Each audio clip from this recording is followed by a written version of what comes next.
अस्सलाम वालेकुम, बिस्मिल्लाहिर्रहमानिर्रहीम। वेलकम टू माय चैनल पढ़ो लर्न टुगेदर। उम्मीद है कि आप तमाम लोग खैरियत से होंगे। आज हम लोग न्यू मैथमेटिक्स बुक जो आपकी उसकी पीडीएफ भी आ चुकी है क्लास मैट्रिक के, उसके आज से क्वेश्चन स्टार्ट करेंगे। 17.1 पहला चैप्टर होगा हमारे पास सेट एंड फंक्शन। इसके अंदर 17 चैप्टर इसलिए लिखा हुआ है आपके न्यू बुक के अंदर क्योंकि आप 1 से लेकर 16 चैप्टर अपनी क्लास 9 में पढ़ कर आ चुके हो। और क्या कहते हैं 17.1 से स्टार्ट हो रहे चैप्टर, इसके तमाम एक्सरसाइजेस के सवालात मैं आपको सॉल्व करवाऊंगा इस चैनल के अंदर पढ़ो लर्न टुगेदर के अंदर। तो आप मेरे चैनल को सब्सक्राइब कर दें। जिस तरह से मैं आपके शुरू दिन से क्लास 9 में वीडियोस बना रहा था और आपको तमाम मैथमेटिक्स के क्वेश्चंस प्रोवाइड किया था, तो उसी तरह से मैं आपको क्लास मैट्रिक की जो न्यू मैथमेटिक्स बुक आई है उसके तमाम एक्सरसाइजेस सॉल्व करवाऊंगा। साथ साथ एक और बात कह देता हूँ, आपके पास मेरा नंबर शो हुआ होगा। अगर आपको मेरे व्हाट्सएप ग्रुप में ऐड होना है तो आपने उस नंबर पे जाके अपना नाम और अपने क्लास का नाम लिखना है, क्योंकि 9 और मैट्रिक क्लास दोनों के मैंने आपको लेक्चर्स प्रोवाइड कर रहा हूँ। तो इस वजह से आपने नाम लिखना है ताकि आपको फौरन से उस ग्रुप में ऐड हो जाओ। लिंक शो होगी आपके पास, आप जिस क्लास से बिलोंग करते हो उस लिंक पे क्लिक करोगे तो आप उस ग्रुप में ऐड हो जाओगे। ठीक है, तो चले आए वक्त ज़ाया किए बगैर हम लोग इस क्वेश्चन को सॉल्व करते हैं। एक्सरसाइज के तमाम क्वेश्चन सॉल्व करेंगे 17.1 के। तो आपके स्क्रीन में शो हो रहा होगा, आपको नजर आ रहा होगा कि आपके पास पहला सवाल इसके अंदर है, right the flowing set in the tabular form. मैं यहाँ पे बोर्ड में लिख दिया करूंगा सवाल और उसके जवाब भी बता दिया करूंगा। आप चाहो तो बुक की पीडीएफ डाउनलोड करना है और डिस्क्रिप्शन के अंदर उस पीडीएफ के लिंक मौजूद होगा, आप वहां से भी डाउनलोड कर सकते हो। ठीक है, तो पहला सवाल आपके पास लिखा हुआ अ set of all integer between -3 and 3। तो याद रखना सबसे पहले इसमें सवाल में लिखा हुआ क्या है। ठीक है, गौर से सुनना। लिखा हुआ है right the flowing set in tabular form. Tabular form कौन सा फॉर्म होता है? टेबुलर फॉर्म उस फॉर्म को कहते हैं जैसे कि हम लोग इस तरह से लिखते हैं ना, मतलब कि एक दो ब्रैकेट के दरमियान एक नाम होता है और दो कर्ली ब्रैकेट के दरमियान जो चीजें लिखते हैं उसके कहते हैं हम लोग टेबुलर फॉर्म कह रहे होते हैं। मतलब कि जिसको हम रिप्रेजेंट कर रहे होते हैं, एक तरह से देख के समझ में आता है कि कौन सा सेट है, तो उससे कहा जाता है टेबुलर फॉर्म। तो हमें क्या करना है, इसको टेबुलर फॉर्म में लिखना है। तो सबसे पहले जो काम आपको बता रहा हूँ ये एमसीक्यूज के लिए मोस्ट इंपॉर्टेंट है। एमसीक्यूज के क्वेश्चन इससे बन करके आपके आ सकते हैं बोर्ड के एग्जाम्स में। तो आपके पास क्या लिखा हुआ है, अब हमारे पास क्वेश्चन कौन सा है? पहला क्वेश्चन लिखा हुआ है अ set of all integers between -3 and 3। तो याद रखना बिटवीन का मतलब होता है दरमियान। ठीक है, -3 से लेकर 3 तक, मतलब इसके दरमियान जो नंबर्स आएंगे उसे लिखना है। तो सबसे पहले आपके पास सवाल ये होता है बेटा कि ये इंटीजर्स क्या है। इंटीजर्स उस नंबर को कहा जाता है जो कि पॉजिटिव भी होते हैं और नेगेटिव भी होते हैं। पॉजिटिव और नेगेटिव रियल नंबर्स को क्या कहा जाता है? इंटीजर्स कहा जाता है। मतलब कि 0 से जितने नीचे नंबर्स आ जाते हैं, 0 के बाद क्या आता है? -1 -2 -3 -4 और इन्फिनिटी तक जाता है। ठीक है, उसी तरह से 0 से ऊपर कौन से नंबर होते हैं? 1 2 3 4 एंड इन्फिनिटी तक ये नंबर भी जाते हैं। तो इंटीजर्स उन नंबर्स को कहते हैं जो प्लस भी होते हैं और नेगेटिव भी होते हैं। तो चलो आओ इसको सॉल्व करते हैं। टेबुलर का फॉर्म होता है, मतलब होता है कि आप इसको रिप्रेजेंट कर दो किस फॉर्म में? टेबुलर फॉर्म में, मतलब जो आपको नजर आए। ठीक है, अच्छे से। तो क्या लिखेंगे हम लोग इसमें? सबसे पहले लिखते हैं हम टेबुलर फॉर्म में हमेशा क्या करते हैं, जो आपको अल्फाबेट दिया हुआ होता है उस अल्फाबेट को आप लिखते हो और इसको कर्ली ब्रैकेट के अंदर क्या कर लेते हो, आप इसको क्लोज कर लेते हो। ठीक है, तो आपके पास क्या आ जाएगा? आपके पास लिखा हुआ क्या है? -3 से लेकर 3 तक। ठीक है, इसके दरमियान का वर्ड तो क्या होगा? -3 से आपके पास इससे छोटे बड़ी वैल्यू कौन सी होगी? -3 के बाद क्या होगा? -2 होगा, जाहिर सी बात है। फिर उसका क्या होगा? -1 के बाद क्या आ जाएगा मेरे पास? 0 के बाद क्या आ जाएगा? पॉजिटिव नंबर 1, फिर क्या आ जाएगा? 2। ठीक है, क्योंकि 3 और -3 के दरमियान के नंबर्स बोला गया था, तो मैंने क्या लिखा? -2 से +2 तक वैल्यू लिख दी। इसके दरमियान यही वैल्यू आती है क्योंकि इसमें वर्ड कौन सा यूज किया हुआ है? बिटवीन, मतलब बीच का। इसमें क्या लिखा हुआ है मेरे पास? सेकंड जो हमारे पास पार्ट लिखा हुआ उसमें लिखा हुआ है B is a set of composite number less than 11। लिखा हुआ है बी एक कौन सा सेट है? सबसे पहले आपने सॉल्यूशन जरूर लिखना है। ठीक है, तो आपने सॉल्यूशन लिखना मत भूलना। सबसे पहले क्या लिखूंगा? बी लिखूंगा और बी कौन सा सेट है? कंपोजिट नंबर का। तो सबसे पहले सवाल ये होता है कि कंपोजिट नंबर क्या होते हैं? कंपोजिट नंबर वो नंबर्स होते हैं जो कि आपके हर टेबल में आए। मतलब कि क्या होता है, वो अपने टेबल में भी आता है और उसके साथ दूसरे टेबल में भी आता है। लाइक हमारे पास क्या आ गया? 2 तो सिर्फ अपने टेबल में आता है। ठीक है, वो प्राइम नंबर हो जाएगा। 3 भी अपने टेबल में आता है, लेकिन 4 किस टेबल में आता है? 4 2 के टेबल में भी आता है, अपने टेबल में भी आता है। उसी तरह से मेरे पास कहाँ तक लिखना है, 11 से नीचे तक लिखना है, ठीक है। लेस देन मतलब कम, लेस देन का मतलब कम, 11 से कम, 11 से छोटा। तो मेरे पास पहला नंबर तो क्या आ जाएगा, 4 आ जाएगा, ठीक है। 4 के बाद 5 जो है वो प्राइम नंबर है, वो सिर्फ और सिर्फ अपने टेबल में आता है। लेकिन 6 कौन सी टेबल में आता है, 3 के टेबल में भी आता है, 2 के टेबल में आता है और खुद 6 अपने टेबल में भी आता है, ठीक है। उसके बाद क्या आ जाएगा, 6 के बाद 7 नहीं 8 आ जाएगा, क्योंकि 8 मेरे पास 2 के टेबल में भी आता है, 4 के टेबल में भी आता है और 8 के टेबल में भी आता है। इसके बाद क्या हो जाएगा, 8 के बाद हमारे पास अगर हम देखते हैं 9 को, तो 9 भी 3 के टेबल में आता है और अपने खुद के टेबल में भी आता है, ठीक है, तो 9 भी आ जाएगा। फिर इसका देख लें 9 के बाद मेरे पास कौन सा आ जाएगा, 10 भी बाकी टेबलों में आता है, 5 में भी आता है, 4 आपके पास 2 में भी आता है, ठीक है, तो 10 भी हो जाएगा। और 11 से छोटा लिखना था तो 10 तक, तो 11 से छोटा नंबर क्या होगा, 10 ही होगा। तो मेरे पास क्या हो गया, 4 6 8 9 10। देखो कितना आसान सा था, कोई मुश्किल नहीं है, बस लिखा हुआ उसके वैल्यूज को हमें लिख देना है।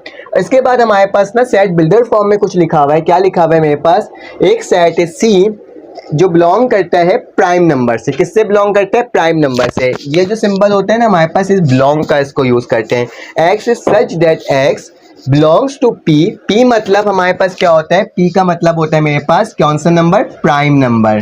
पी का मतलब क्या होता है, प्राइम नंबर। प्राइम नंबर उस नंबर को कहा जाता है जो सिर्फ और सिर्फ अपनी टेबल में आए, ठीक है। प्राइम नंबर वो नंबर जो सिर्फ और सिर्फ अपनी टेबल में आए।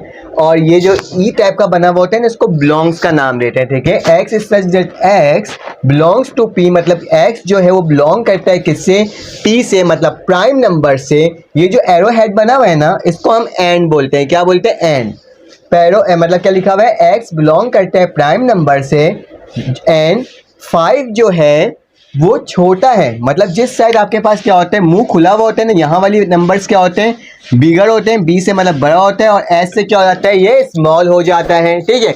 तो हमारे पास क्या हो जाएगा, ये स्मॉल हो जाएगा, ये जो वहाँ पे बंद होगा वो स्मॉल होगा और जहाँ पे खुला हुआ होगा वो क्या होगा, वो बिगर होगा, ठीक है। तो मेरे पास क्या हो जाएगा, x जो है उसकी वैल्यू जो है वो 5 से क्या है, बड़ी है, और x जो है वो 13 से छोटा है या फिर 13 जितना है।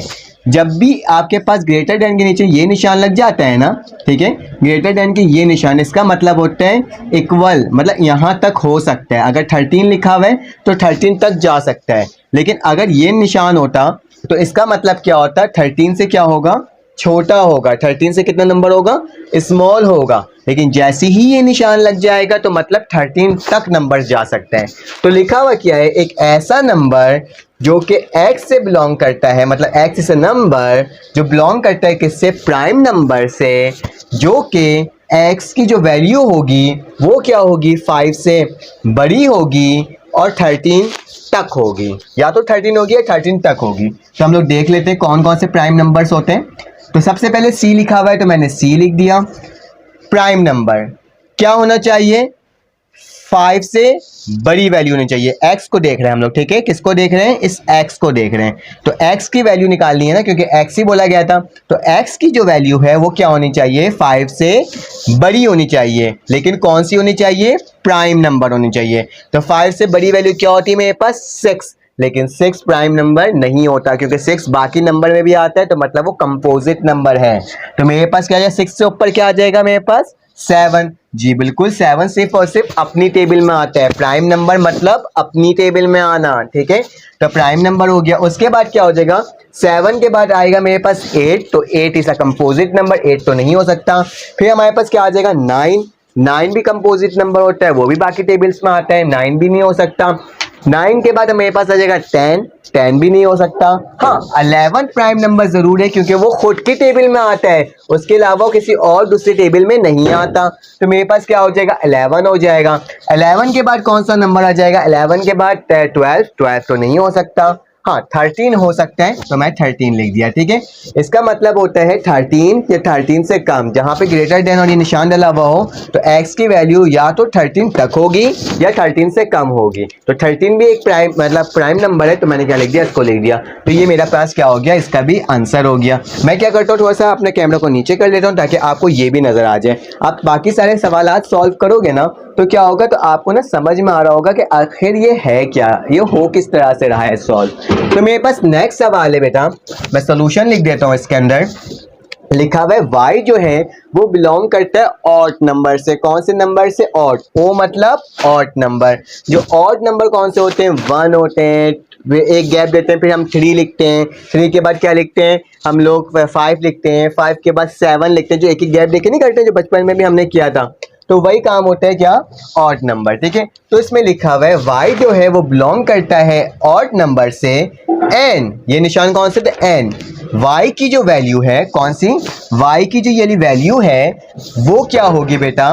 वो 7 से बड़ी होनी चाहिए और 17 से छोटी होनी चाहिए। क्या? 17 से छोटी। इस साइड मुंह खुला हुआ है तो मतलब y की वैल्यू क्या है? बड़ी है, और इस साइड मुंह बंद है तो मतलब 17 से छोटी होनी चाहिए। मतलब क्या है? यहाँ पे डैश डला हुआ था तो मतलब था 17 तक होनी चाहिए थी, लेकिन यहाँ पे डैश नहीं डला हुआ नीचे, तो मतलब क्या है? 7 से बड़ी होनी चाहिए और 17 से छोटी होनी चाहिए। तो जल्दी से देख लेते हैं हमारे पास ऑड नंबर 7 से क्या क्या आता है। ठीक है, तो इसको मैं खोल लेता हूँ, लिख लेता हूँ। तो डी लिख दिया मैंने जैसे लिखा हुआ था।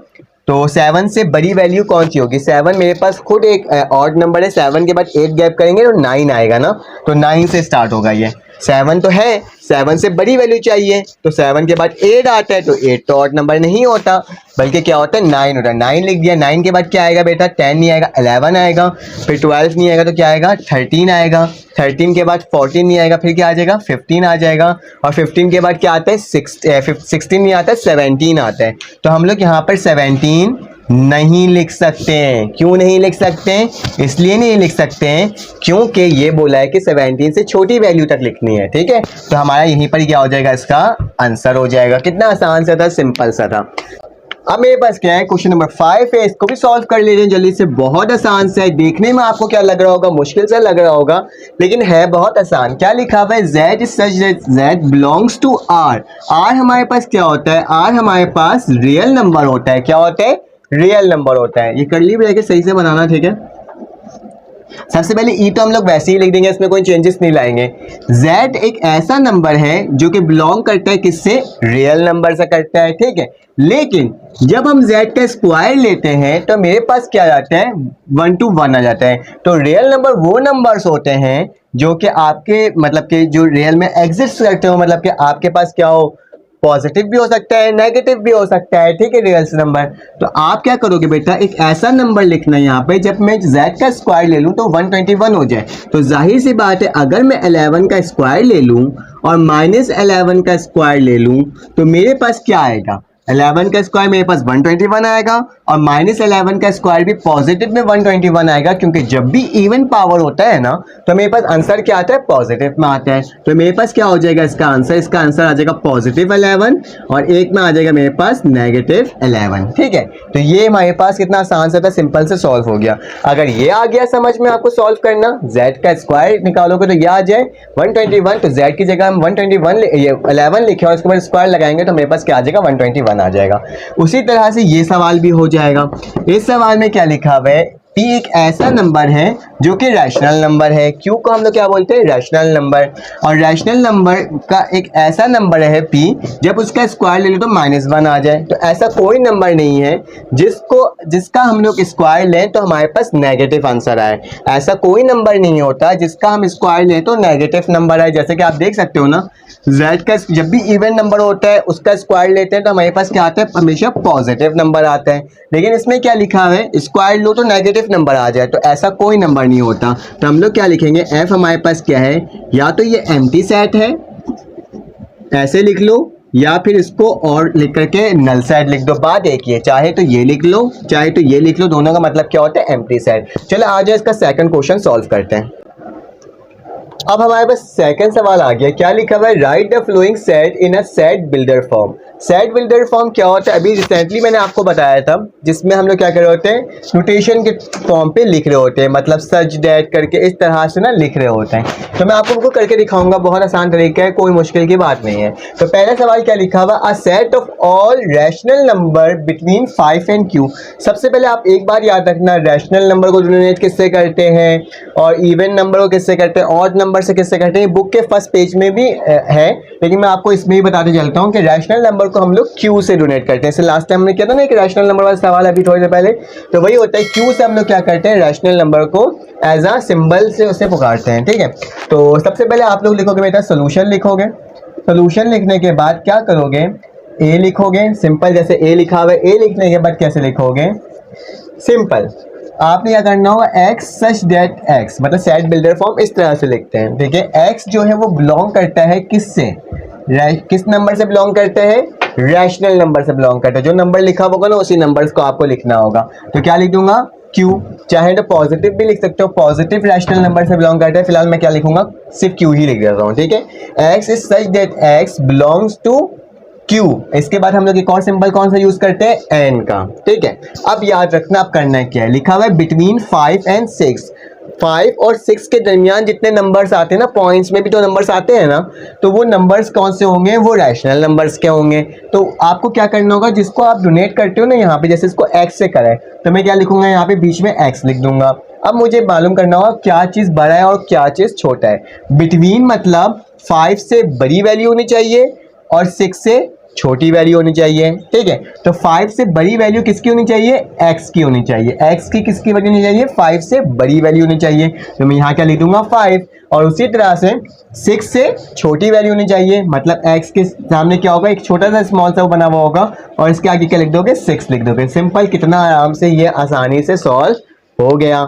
सिर्फ आपको ये ध्यान रखना है कि नंबर्स कौन से लिखे हुए हैं। ठीक है, अब हमारे पास नेक्स्ट सवाल क्या है, बी। इसमें क्या लिखा हुआ है, इसमें लिखा हुआ है सबसे पहले आपने सॉल्यूशन लिखना है, फिर बी लिखना है। इसको गौर करो इस सवाल को कि क्या लिखा हुआ है, 1 लिखा हुआ है, 2 लिखा हुआ है, 3 लिखा हुआ है, 4 लिखा हुआ है, 6 लिखा हुआ है, 12 लिखा हुआ है। क्या 1 की टेबल में 12 आता है, हाँ आता है।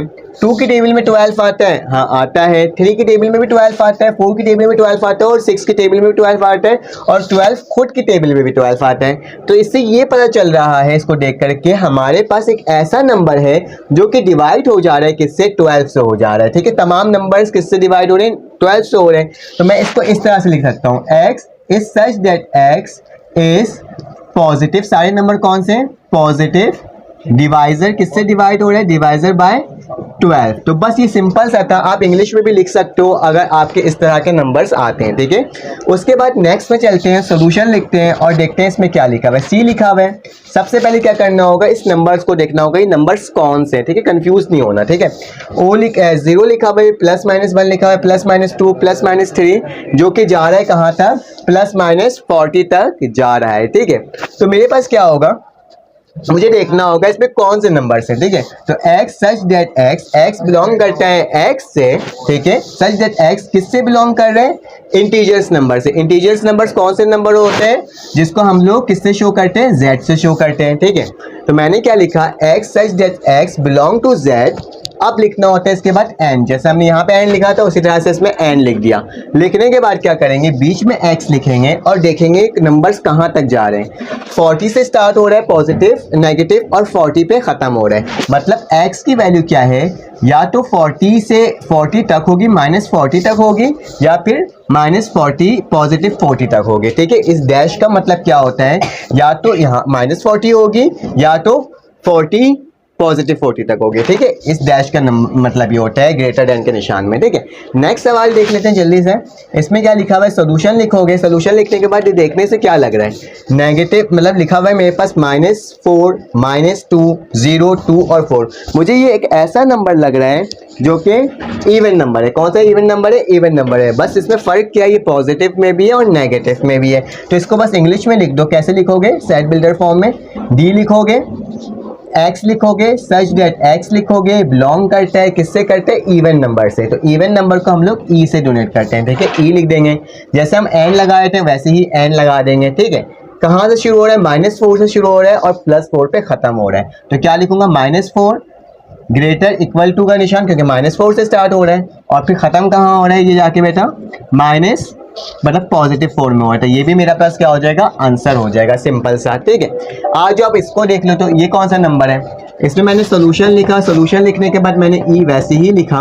अब देखो एक ऐसा नंबर है, देखो कौन सा नंबर, सबसे पहले तो पॉजिटिव नंबर है, ठीक है, पॉजिटिव नंबर है, और मेरे पास एक 1 लिखा हुआ है, फिर 4 लिखा हुआ है, फिर 9 लिखा हुआ है, फिर 16 लिखा हुआ है और 25 लिखा हुआ है। मुझे देखने से ऐसा नहीं लग रहा है कि अगर मैं 1 का स्क्वायर लूँ तो क्या आएगा, 1 आएगा, अगर मैं 2 का स्क्वायर लूँ तो क्या आएगा, 4 आ जाएगा, अगर मैं 3 का स्क्वायर लूँ तो क्या आ जाएगा, ऐसे लिख भी देता हूँ ऊपर, 1 का स्क्वायर क्या होगा, 1 आएगा, 2 का स्क्वायर क्या आएगा, 4 हो जाएगा, 3 का स्क्वायर क्या आएगा, 9 आ जाएगा, 4 का स्क्वायर क्या आएगा, 16, और 5 का स्क्वायर क्या आएगा, 25 हो जाएगा ना। इसका मतलब यही होता है। तो मेरे पास ऐसा नंबर है 1 2 3 4 5 ऐसे नंबर से जिसका जब मैं स्क्वायर लेता हूँ तो मेरे पास सेम नंबर आ जाता है, मतलब एक ऐसा नेचुरल नंबर है। 1 से स्टार्ट होता है ना नेचुरल नंबर, 1 से लेके 5 तक का जब मैं स्क्वायर ले रहा हूँ तो मेरे पास ये नंबर्स आ जा रहे हैं। तो सिंपल क्या लिखोगे, x such that x is positive,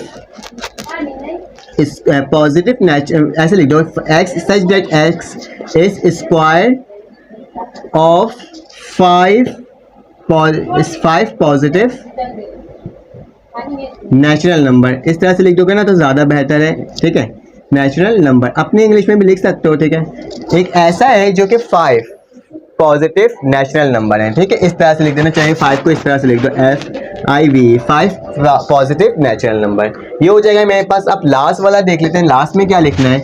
last में मेरे पास एक ऐसा सेट है जो इन्फिनिटी है, ठीक है, ये याद रखना। तो मैंने सॉल्यूशन लिखा, सॉल्यूशन लिखने के बाद मैंने F लिख दिया, F लिखने के बाद क्या लिखूंगा, एक्स सच डेट एक्स एक ऐसा नंबर है जो कि 1 के बाद एक गैप आ रहा है, फिर क्या आ रहा है, 3 आ रहा है, 3 के बाद एक गैप आ रहा है, फिर क्या आ रहा है, 5। तो ये वैसा नंबर है जिसको हम लोग क्या कहते हैं, ऑड नंबर कहते हैं, ठीक है। तो मैं क्या करूंगा, बिलोंग किससे करता है, ये ऑड नंबर से, ठीक है, किससे करता है, बिलोंग ऑड नंबर से, या फिर इसको इंग्लिश में लिख दो, x is such that x is negative, कौन सा नेगेटिव नंबर है, नेगेटिव ऑड नंबर, ठीक है। नेगेटिव ऑड नंबर को भी इस तरह से लिखा जा सकता है, क्योंकि इन्फिनिटी है, कौन से नेगेटिव ऑड नंबर नहीं मालूम, बहुत सारे जा रहे हैं, तो सिंपल ये भी लिख सकते हो, x is such that x is negative odd number. तो हमने क्वेश्चन नंबर 2 भी सॉल्व कर लिया इसका। हमारे पास 17.1 का तीसरा सवाल है, ठीक है। इसमें क्या लिखा हुआ है, right any 5 example of empty set. Empty set वो सेट्स होते हैं जिसके अंदर क्या होते हैं, खाली सेट होता है, मतलब उसकी पॉसिबिलिटी ही नहीं होती। हमने इससे पहले भी एक सेट देखा था जिसके अंदर क्या था, वो भी एक एम्प्टी सेट था, उसके अंदर भी ऐसी कोई वैल्यू थी नहीं। कौन सा था वो पहला सेट, मैं इसको लिख सकता हूँ सोल्यूशन करके, ठीक है। पहला मैं सेट लिख देता हूँ कि एफ जो लिखा हुआ था, F is such that x, ठीक है, बिलोंग्स किससे करता था, वो एक आपके पास रैशनल नंबर से, ठीक है, रैशनल नंबर से बिलोंग्स करता था। एन लिखा था हमने उसके आगे, और लिखा था पी का स्क्वायर किसके बराबर होगा, -1 के। तो ये पॉसिबिलिटी तो हो ही नहीं सकता ना कि किसी का भी स्क्वायर ले ले और वो क्या हो जाए, -1 हो जाए, ठीक है। एक और सेट लिख देते हैं, आपके बुक के अंदर भी मौजूद है कि एक सेट है मेरे पास, समझो मैं लिख देता हूँ, ए लिख देता हूँ, ठीक है, हम 5 लिखना है। a set of all, ऐसे लिख सकते हो, a set of boys, ठीक है, a set of boys in girls college, किसके कॉलेज में, गर्ल्स कॉलेज के अंदर बॉयज कितने होते हैं, ठीक है, कितने बॉयज हैं। एक सेट है बॉयज के जो कि गर्ल्स कॉलेज में हो, मतलब ये लिखा हुआ है कि किसी गर्ल्स कॉलेज के अंदर बॉयज तो हो ही नहीं सकते, तो ये भी क्या हो जाएगा, एम्प्टी हो जाएगा, ये भी क्या हो जाएगा, एम्प्टी, और ये भी क्या हो जाएगा, एम्प्टी। उसी तरह से आप लिख सकते हो, बहुत सारे एग्जाम्पल्स होते हैं। मैं आपको कहूँगा कि आप मुझे कमेंट्स में भी करके बताना है कि आपके एग्जाम्पल्स कौन कौन से हो सकते हैं।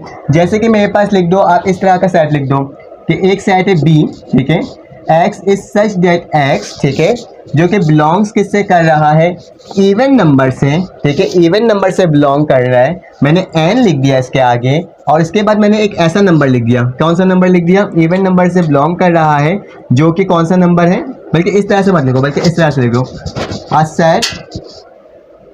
सेट ऑफ इवन नंबर, कौन सा नंबर, इवन नंबर हो, जो कि क्या हो, ग्रेटर देन किससे हो, इवन नंबर किससे हो, ग्रेटर देन